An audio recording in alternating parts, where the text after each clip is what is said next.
রোজাদার নারীদের জন্য গুরুত্বপূর্ণ 5টি মাসায়েলা। যদি রোজা না ভাঙলে গর্ভবতী মহিলার অথবা বাচ্চার কোনো ক্ষতি হওয়ার প্রবল আশঙ্কা থাকে তাহলে রোজা ভেঙে ফেলা বৈধ। এক্ষেত্রে তার উপর রোজার কাজা করা ওয়াজিব, কাফফারা নয়।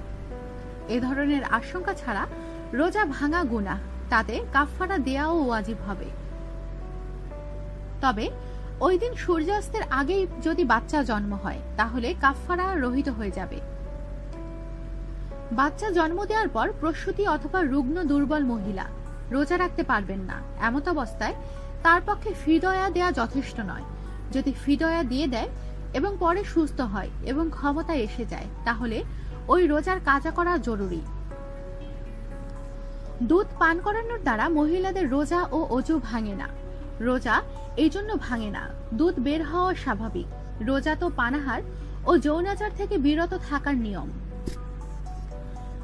রমজান মাসে মহিলাদের মাসিক বা ঋতুস্রাব চলার কারণে রোজা না রাখলে অথবা রোজা রাখার পর ঋতুস্রাব শুরু হলে তার জন্য পানাহার করা বৈধ, তবে অন্য লোকের সামনে পানাহার করা উচিত নয়।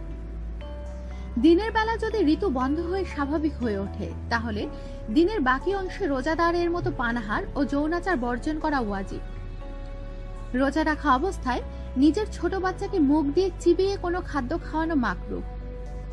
আমাদের সাথেই থাকুন আর সাবস্ক্রাইব করুন।